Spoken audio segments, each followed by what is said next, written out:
Moulay Ismaël et Louis XIV, deux rois soleils qui ne se sont jamais rencontrés mais dont les destins vont se croiser. En 1711 d'abord, lorsque le sultan écrit au roi de France pour lui demander la main de sa fille, Marie-Anne de Bourbon. Louis XIV refusera. Dans une autre affaire ensuite, plus grave, qui a pour cadre ce petit palais, le pavillon des ambassadeurs, où l'on retrouve encore symbolisé l'astre solaire.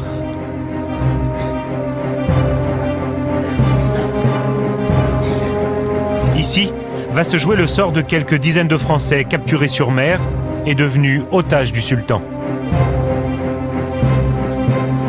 Nous sommes dans la salle des ambassadeurs, salle construite par le roi Moulay Ismaël, dans un but de régler ce trafic appelé la course, et qui agissait de capturer des bateaux européens et ramener ces captifs pour essayer de les faire échanger. Nous sommes en plein âge d'or de la course. Au nom des rois, les corsaires de tous bords pillent les navires ennemis. Les marins faits prisonniers, eux, sont revendus à leur pays ou échangés. Un véritable commerce de captifs se met alors en place. Le sultan veille sur ce commerce de captifs. Il n'est pas directement impliqué, mais il veille sur cette action qui est légitime. Venez voir d'ailleurs, c'est très significatif quand on lit. Alayhizzulillah, nous sommes dans ce cadre divin, gloire à Dieu. Et on peut imaginer que les négociateurs venaient ici pour discuter de ces rançons, des montants, et aussi s'enquérir de l'état de ces captifs qui sont juste à côté.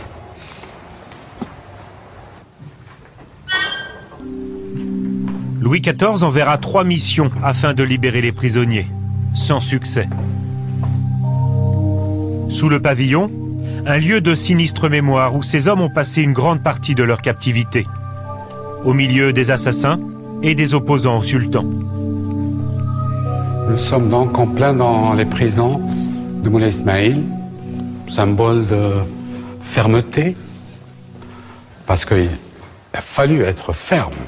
Il a fallu être fort pour justement dominer un Maroc désuni, un Maroc difficile à contrôler. Et donc, on est là dans un symbole de cette fermeté, de ce pouvoir.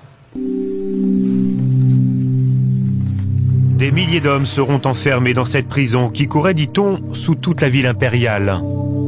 Architecture imposante et unique au Maroc.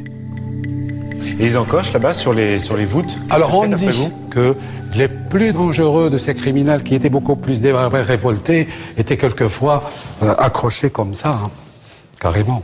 Ah, ça servait, c'était une pièce en bois avec des chaînes. Voilà, enchaînés carrément, et ils n'étaient libérés que pour sortir travailler ou pour manger. Ça, on raconte toujours ça.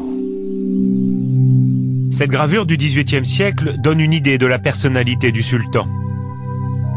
À ses pieds, le tourment des chrétiens captifs, empalés ou écartelés.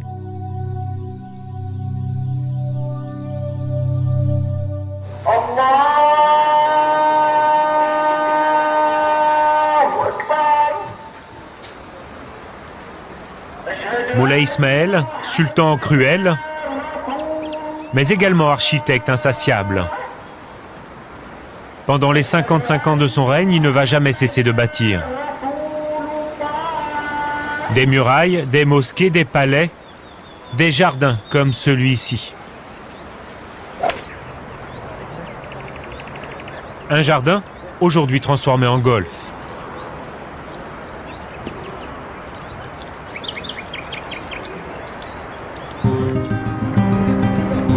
À Visé, le sultan fera aussi creuser ce bassin de 4 hectares pour l'alimentation en eau de Meknès. Car il voulait que sa cité soit autonome en cas de siège. D'où ces immenses greniers à blé et à orge,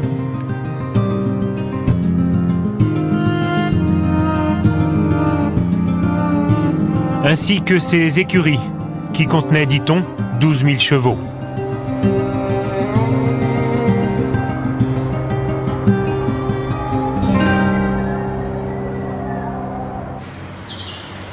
Et revoici Mohamed dans un lieu vénéré par tous les Marocains.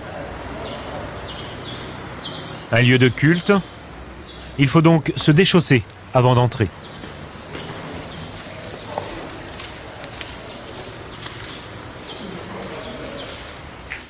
Bismillah. Shukran.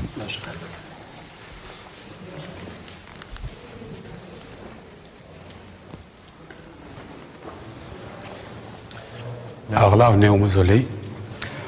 Au sein des saints. La salle de recueillement, carrément. Là, nous avons les tombes. Moulay Ismaïl, tombe de Moulay Ismaïl. Moulay Ismaïl meurt en 1727.